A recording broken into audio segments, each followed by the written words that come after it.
Time. Space. Reality. It's more than a linear path. It's a prism. Anyway, welcome to Enchantment of Eternity's review for What If Season 2. In this video, I will cover all the episodes of Season 2 of What If. So I'll begin with a spoiler warning. So if you haven't seen all of Season 2 of What If, you will not want to watch this video, otherwise things will be spoiled for you. So I think that What If Season 2 was better than Season 1. I'll say that right up front. I was super impressed with the season. I think unlike Season 1, there wasn't a bad episode in the bunch. Like there was a couple Season 1 episodes I didn't like. Zombies! Excuse me. And there was one episode in Season 2 I thought was kind of mediocre, but still okay. But there were no bad episodes. There were no bad episodes this season. And I think the quality of certain episodes definitely were better. I think there were more good episodes this season. I think the season had a stronger finish than the previous season did. And so, yeah, I was super impressed with What If Season 2. This is exactly what I wanted out of What If, because as I talked about before in my channel, I used to love the What If comic when I was a teenager, when I was a kid, because it's sort of, I think the concept of there being all these different parallel universes, and then every sort of issue or every episode you explore a different concept, and of course they form it in the question of what if. Well, what if this happened? What if the Avengers actually lost? What if the X-Men lost? You know, and to me that's fascinating. It's fascinating. I always find it very interesting to explore the possibilities of what could have happened if something just played out a little bit differently. Now, my issue with Season 1 is that it had too many episodes that were like, oh, what if this person were that person? What if Peggy Carter was the Captain America? What if T'Challa was Star-Lord? Or what if Tony Stark teamed up with Killmonger? You know, it's too much of like, what if this person were that person? What if Thor was a party dude? And to me, it's fine. But that's not what I liked about What If. I didn't like What If for, what if this superhero was actually this other superhero? There's more to What If than that, and so I wish they would have. I think they did a little bit too much of that, in my opinion. Whereas Season 2.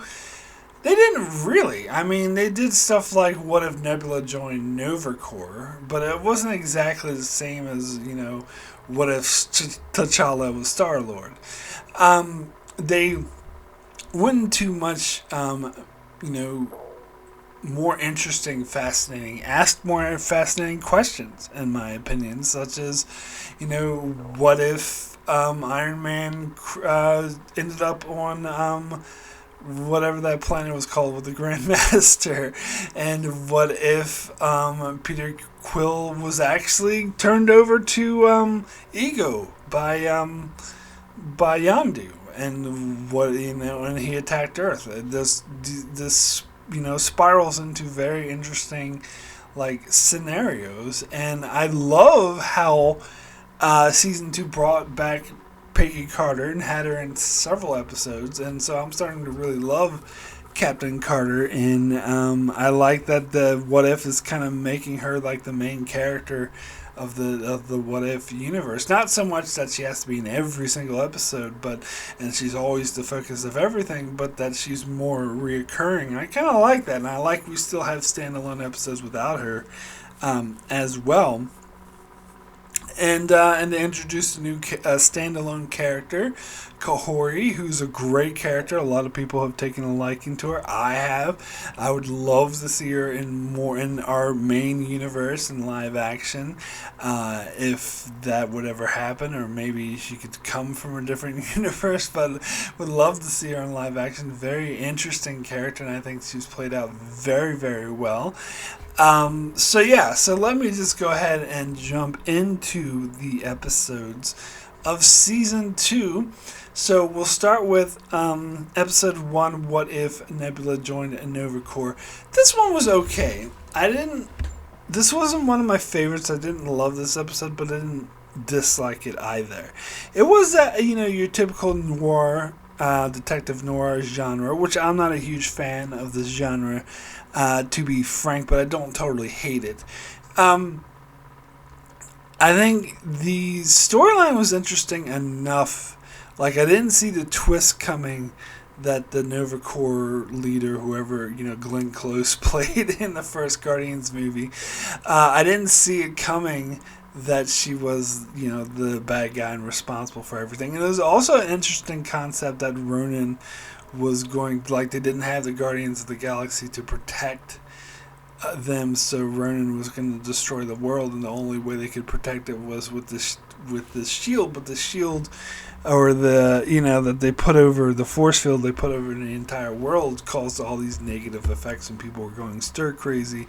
And I think that was actually a really interesting concept to base a detective noir story off of. And I like the team with Howard the Duck, and they're actually using Howard the Duck. I don't ever expect to see Howard the Duck in live action again. I think they just like this. No one really wants to see him that much, but let's just throw him in What If. And I think he works in What If. He was also in season 1, but I think he plays a bigger role this season. And they have Groot and Korg. I love that Taika Waititi is actually coming back to voice Korg. He's just so funny. His comedic timing just works so well, and it brought a sense of levity to the episode. So overall, even though I'm not a huge fan of Detective Noir, and this wasn't like one of the more interesting questions that the show asked, I still thought this was an enjoyable episode. So my rating for What If a Nebula Joined Nova Corps out of 10 is a 7. Very good. So next we get into episode 2, which is What If Peter Quill Attacked Earth's Mightiest Heroes. So this was, as I said, this was a very interesting concept. It's a very interesting what if. What if Peter Quill was actually taken directly to Ego and sent back to Earth to destroy it? What would have happened? And then the answer is we would have had an 80s version of the Avengers, which I like because they brought back a lot of characters who naturally would be around in this time, such as Hank Pym, Giant Man, T'Chaka, and a few other people, Marvel. That was an interesting choice to throw her in there. But it was interesting to see an 80s version of the Avengers. And as I said, I thought this was a very interesting sort of what if question. I love how it also had the Winter Soldier, of course, who ended up like almost killing Peter Quill. But I love how the resolution was Hank Pym sort of reaching out to Peter Quill and getting him back in touch with his humanity and getting him to strike back against Ego, I thought was really good. So my rating for What If Peter Quill Attacked Earth's Mightiest Heroes out of 10 is going to be an 8, extremely good. So next we'll get into episode 3, What If Happy Hogan Saved Christmas. Now the thing I like the least about this episode is that it seems to be normalizing the myth that Die Hard is a Christmas movie. I'm sorry, I'm very sorry, but there is a difference between a movie that takes place during Christmas and a Christmas movie, and that's becoming blurred with this newer generation. They seem to not distinguish between the two, and I'm gonna have to accept the fact that this is becoming normalized, and in a couple generations there will be no difference between a Christmas movie and a movie that just happens to take place during Christmas. Because a lot of times when I hear other people arguing against the people who say Die Hard is a Christmas movie, they'll say, well, if you say Die Hard is a Christmas movie, you also have to say like Batman Returns is a Christmas movie, or you have to say that Star Trek Generations is a Christmas movie, and those people's response is, oh yeah, those are Christmas movies too. I'm like, no, they're not. God damn it! Die Hard is about terrorists taking over a building. It's not about Christmas. But anyway, sorry. That little rant there. And I'm going to die on that hill. I'm going to take this argument to my grave. I am never going to change my mind. I'm going to be an old man lying in a hospital bed about to die, and I'll be like, Die Hard is not a Christmas movie. And those would be my last words, because it's not. Anyway, I'm sorry. But other than that, like, that's kind of a minor note that doesn't really have anything to do with the episode, because you could interpret it as, oh, that just happens to be a Christmas story that has some Die Hard touches to it. But anyway, as I said, like, when I first heard the concept of this episode, I was like, oh, God, this sounds so stupid. Like, Happy Hogan saving Christmas? Like, why would I care about that? But the actual episode, not so bad. It was great seeing Justin Hammer again. We finally get follow-up to it, even if it's in a different universe. I think they actually had, God, what's his face? Rockwell. What's his name? Sam Rockwell. Yeah, they had him actually do the voice for Justin Hammer, which was great. Like, and I thought he had good comedic timing in it, and I think, yeah, and I thought it was fairly funny the way that they used, like, Darcy and the different superheroes were out Christmas shopping and wouldn't come and help. So yeah, it was a fun episode, if not one of my favorites. So my rating for What If Happy Hogan Saved Christmas out of 10 is a 6 good. So next we'll get into episode 4, What If Iron Man Crashed into the Grand Master. So this is the episode we had to wait 2 years to see, because it was supposed to be in season 1, and they had the Gamora character appear in the finale as part of the Guardians of the Multiverse. And they even had a little callback at the start of this episode to that episode saying, oh, this is the Guardians of the Multiverse, but there's one character whose backstory you didn't see till now because the episode was unfinished and we had to hold it off till season 2. But anyway, I don't know if that preamble was actually necessary. Like, I think that was kind of a bit heavy-handed, to be honest. But I love this episode. This episode was so good, and if they had to wait and withhold it to the season 2 in order to get it right, then I'm okay with that, because I'm so glad with the finished product. I thought it was sort of people describing it as like a Mad Max-esque. I didn't even notice that, but once it was pointed out to me, I was like, okay, yeah, I'll see that. It's like a death race kind of thing, which is, I think, common in a lot of other stuff beyond Mad Max. But that's fine. I still thought it was, really interesting. Tony Stark being in this environment. Again, they bring back Korg, voiced by Taika Waititi, who was, again, funny as hell. Absolutely hilarious. Probably more so in this episode, actually. He works very well. And Valkyrie, just seeing Tony Stark in this environment and what he would do and his butting heads with the Grand Master, I thought was actually quite brilliant. And throwing in this storyline with Gamora trying to kill him at the same time while he's trying to deal with all this other shit, I think really, really worked. Now, my only real complaint about this episode is the way it ties into the Guardians of the Multiverse episode from last season, because Gamora was kind of like a side character, and in that episode, in season 1, she had this like Infinity Stone destroyer, and they talked about how she killed Thanos, but that actually happened in like 2 seconds at the end of this episode. They never showed this in the Infinity Stone destroyer. I kept expecting to see it, but it wasn't there. It's something they made up for that episode. And plus, like, Gamora was barely in this episode. It was mainly about Tony Stark.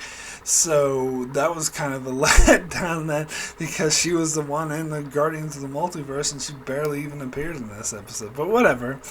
And maybe that would have worked better for me if this episode actually aired in season 1, but as it said, it's a very minor complaint. I think this was overall a strong episode. So my rating for What If Iron Man Crashed into the Grandmaster out of 10 is an 8, extremely good. So next, I'll get into episode 5, What If Captain Carter Fought the Hydro Stomper? And again, I think I heard before that they were going to bring back Captain Carter for another episode this season. And I like how the Watcher starts narrating this episode by saying, I normally don't do sequels.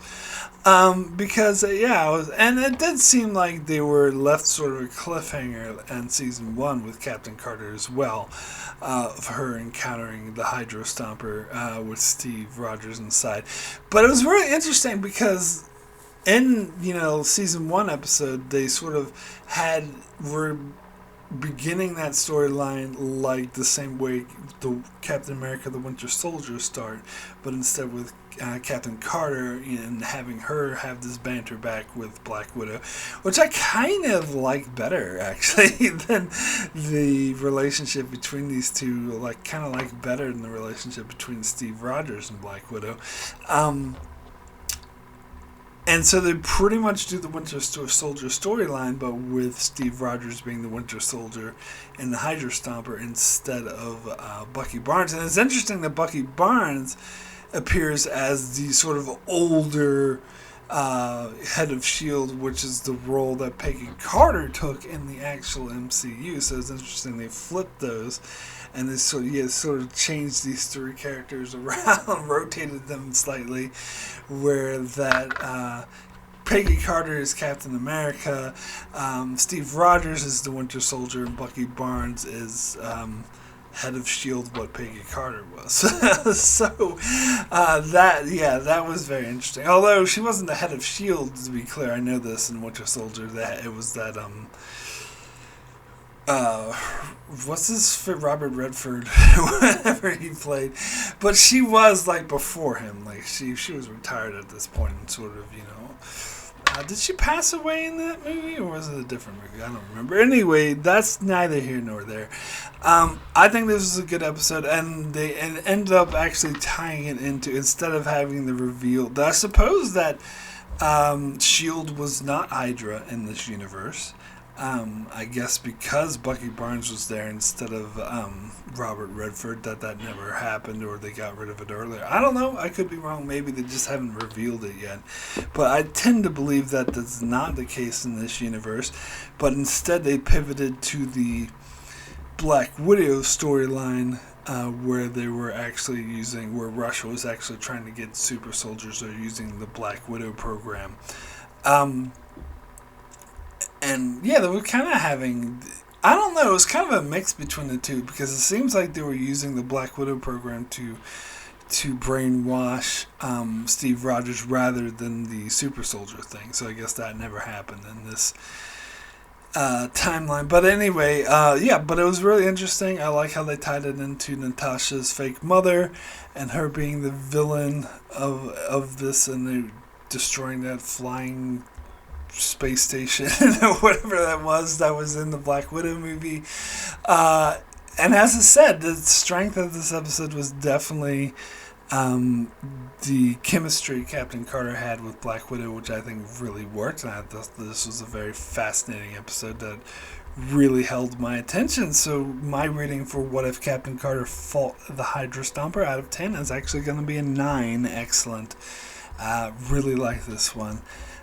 So next we get into episode 6, which is What If Kahori Reshaped the World. And this is less of a what, even though it is technically a what if scenario, it's kind of less of one and more of an original news story. But it is kind of based on the concept of what if, which I like, because it is the concept of what if the what is it called? the Infinity Stone, the thing that what if it went to Earth, it was banished to Earth, and a lot earlier and encountered by Native Americans and made them gave them these mystical powers, and it's like this mystical land, and it dealt with conquistadors trying to conquer this land and commit genocide and take prisoners and whatnot. And what if they had superheroes who could actually have superpowers and were able to fight them off? And the way that this episode progressed, that was very interesting. That she was in this magical land and people were content to be there, and they're like, oh, we're not meant to go back and it's impossible to go back. But she finds a way to go back, and she has to convince them, look, if you're not willing to stand up for others, for your own people, then you don't deserve this paradise. And I thought that was powerful, and I thought that really worked. And also, it was very intriguing to learn that the creators of this episode consulted historians and experts on, actual people from the tribe of Mohawk to make it consistent with make it accurate with those tribes and how they behaved and how they would behave. And so I find that fascinating. I thought the episode worked very well. So my rating for What If Kahori Reshaped the World out of 10 is a 9. Excellent. So next we'll get into episode 7, What If Hela Found the 10 Rings. So from the title of this episode, I kind of assumed that Hela would take the 10 rings and be in control of them, and I kept waiting for that to happen. It was actually really interesting that it actually never did happen. It was kind of interesting because they kind of did the first Thor movie, but with Hela instead of Thor, and in fact they took a lot of the same lines from that movie to put them into here, and they had combined Shang-Chi, and this is the first kind of follow-up to Shang-Chi we've gotten so far, so it was nice to see that lore explained a bit more. And they brought back Morris for this episode, that strange little creature that Trevor was talking to in Shang-Chi. But yeah, so that was a very interesting concept to me, to sort of combine Thor and Shang-Chi and sort of rewrite history. And it is definitely an interesting what if that Odin sent Hela back to Earth and did the same thing that he would do to Thor later on, instead of just banishing her to hell or whatever she went to in the actual MCU. And so that she was able, by doing so, she was able to reform and actually see the error of her ways and confront her daddy issues, which is actually what was making her evil. And that is kind of repurposed Odin as the villain rather than Hela, which I actually thought was a brilliant move, because if you think about it, Odin was the one who trained her to be evil, who trained her to kill all these people, but once he was done with her, he was like, nah, I want you to be good now. And when she had become the thing that he had made her, and now was rejecting her and throwing her away, and so it was rightfully pointing out that he was the bad guy. And so I thought that was a really interesting twist on the whole situation, is to point out that, hey, she's actually was not at wrong here, because she was manipulated by her father, and when she had a sort of better mentor, like those people in that mystical land, Shang-Chi, I can't remember what it's called, but who were able to actually get her to confront her feelings, confront how she was raised, and see the error of her ways. I bought that. I thought that really worked, and I thought it was actually awesome seeing her team up with the Mandarin, even though that's not really his name. I can't remember what he was called. But anyway, seeing her team up with him, who actually had the 10 rings and was able to defeat Odin. In fact, they did that same storyline with, where Thor in the first movie had to prove himself worthy of the hammer. In this case, she had to prove herself worthy of her helmet in order to use it and defeat Odin. And I thought that was, I thought that was really good. So my rating for What If Hela found at 10 rings out of 10 is a 9. Excellent. So next, we'll get into what if the Avengers assembled in 1602. So this is, I don't know if I'd call this a two-part finale. They're kind of related because they both involve Captain Carter. And this one, it shows her being brought to this parallel universe where...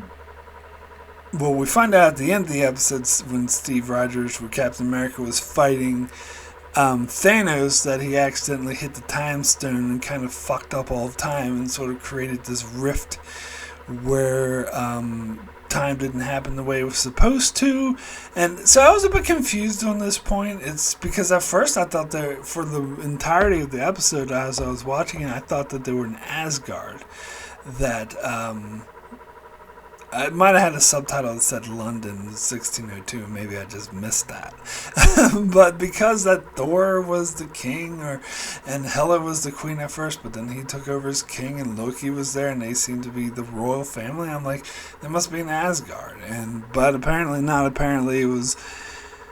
The timeline just got fucked up somehow where all these, Marvel characters were the main ruling family in 1602 London. So, that concept is a bit confusing, and I hear it's based off a comic book. So the concept of it was very confusing, but the execution I thought was actually very interesting. I thought it was a very interesting concept. Particularly, I think this episode had a lot of emotional weight. The fact that it was dealing with Peggy Carter meeting Steve Rogers and a version of Steve Rogers who was Captain America, and seeing that the two of them he had lost Peggy Carter and she had lost Steve Rogers, and they were both mourning their losses and sort of connected on that level, but knew that they were from different universes, but that they sort of instantly had that connection. One of my favorite parts of the episode, they do a lot of callbacks where they'll say lines from other stuff that actually happened in the MCU, but one of my favorite parts of the episode is when this version of Steve Rogers asks about the version of Steve Rogers in her universe and asks her, can you tell me about him? And she says, no, I don't think I will. Which is a nice callback to an Endgame when Sam, the Falcon, asks Steve Rogers about, if he you got to tell me about your time with Peggy Carter and what it was like. And he's like, no, I don't think I will. So that was a nice callback. I really like that. And it was kind of really devastating that, of course, we found out that the infiltrator that they were looking for, who was created this time rift, who was out of time, turned out to be Steve Rogers himself. I was a bit confused on whether or not he was aware of this or was hiding it, or maybe he didn't even know, maybe he forgot. I'm not sure. This whole time rift thing, I don't think they were very clear on that. That kind of confused me. But anyway, I still love that sort of emotional weight. I thought this episode had a strong emotional weight in that. I love seeing all the different various characters and their different roles, and this sort of 1602 England timeline.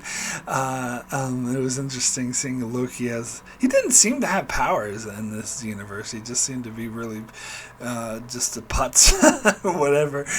And of course, they brought back Hogan being a Hulk variant or whatever, and not variant, but version of the Hulk, and him actually facing off against the actual Hulk. And it was like, Hulk smash thee. That was a bit silly. But overall, I loved this episode. I thought it was really damn good. So my rating for What If the Avengers Assembled in 1602 out of 10 is a 9. Excellent. Honestly, I almost gave this episode a 10, very close to giving it a 10, but the fact that I was very confused about the concept of it, is what held it back to a 9 for me, but I think this was clearly the best episode of the season. Really loved it. So next, we'll get into the big finale, episode 9, What If Strange Supreme Intervened? I think that rhymes. I never noticed that till I said it out loud. But anyway, this was a good episode. And again, this was a really good follow-up to the Doctor Strange episode in Season 4, Season 1. It was Episode 4 in Season 1, which is probably still my favorite episode of the entire show.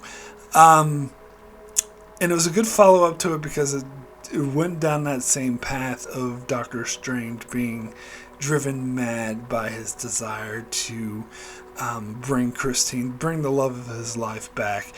And I love how they drew parallels to Peggy Carter and her sort of tragic love story involving Steve Rogers, which again was just, that wound was just, ripped wide open in the previous episode with her having to face another version of Steve Rogers and have him ripped away again.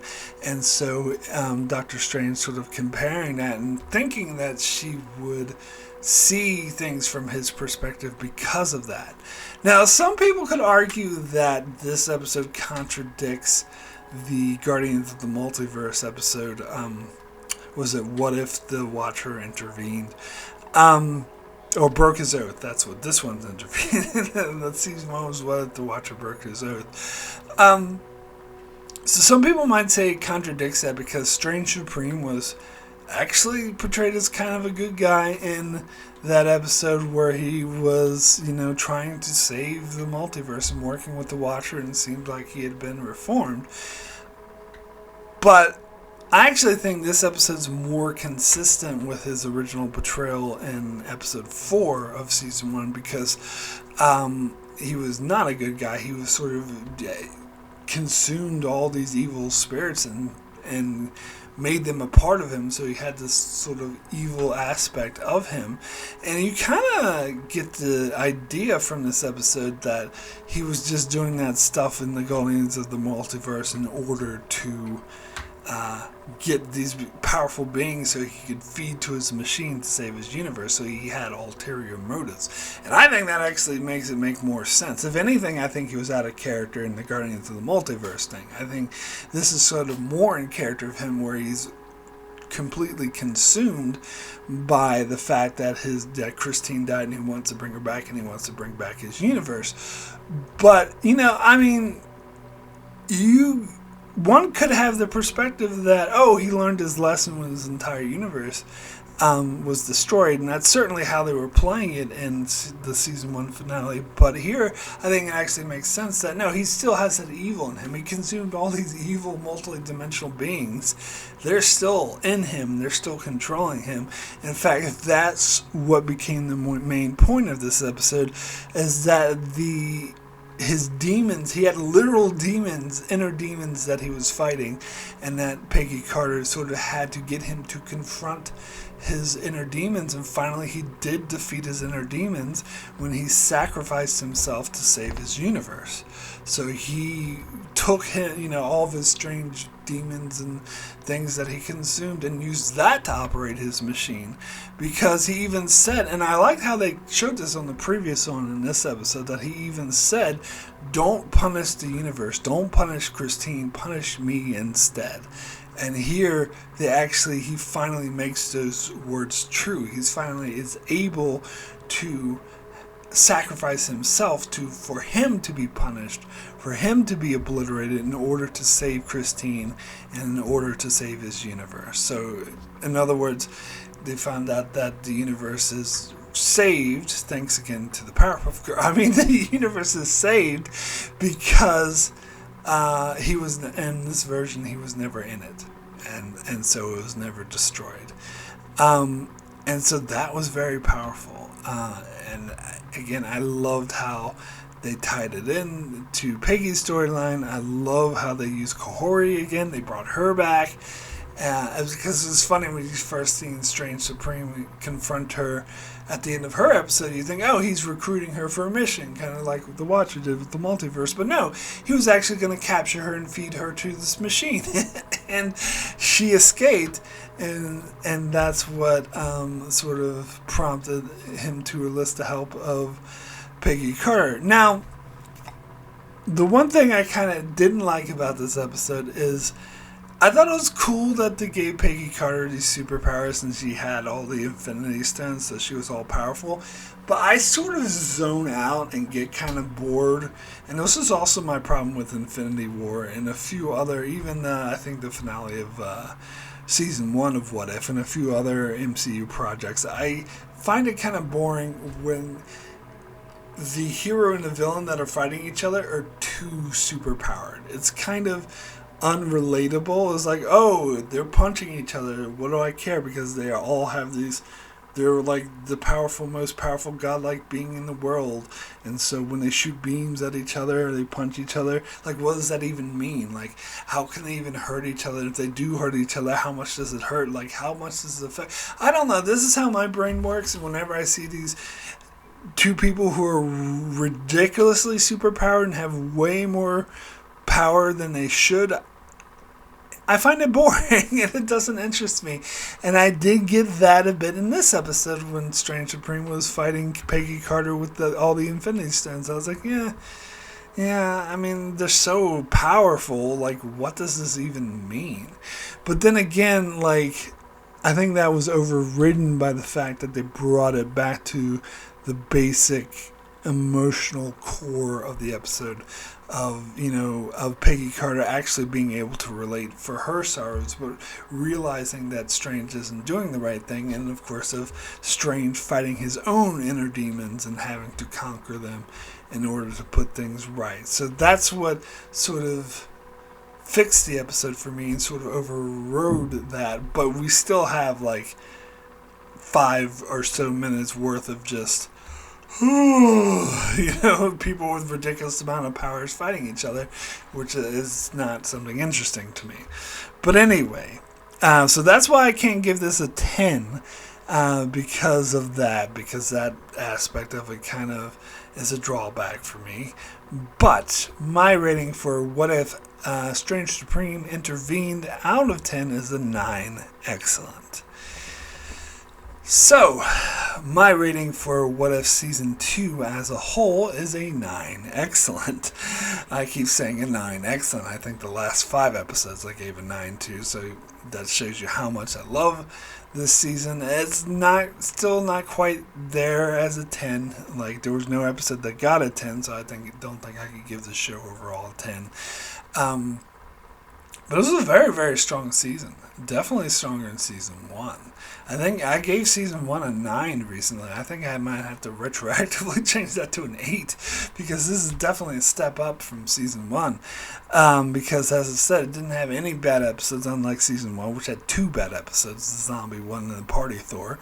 But this one just had a mediocre, silly episode with the Christmas one, but a lot of other either really good or excellent episodes. So yeah, this was a very strong season, and again, all those people saying, oh, Marvel's dead, Phase 5 sucks, the MCU is dead, they can't make good stories anymore, are full of shit, because you had Loki Season 2, and then you had this, which is 2 of the best entries in the MCU ever done. I'm sorry. I love this show, and I love this season. Thought it was great, so yeah. So I'll give What If Season 2 a 9. So that is it for my review of What If Season 2. Thanks so much for watching. I will be doing a live stream on What If Season 2 probably in a week. I'll let you know more when I know more. But anyway, be sure to check that out. Also, be sure to check out my channel as I cover Star Trek Next Generation, 1 episode at a time, currently in Season 3. And also I do many other videos on many other shows as well, so be sure to subscribe so you can keep up with all of that, and thanks a lot for watching.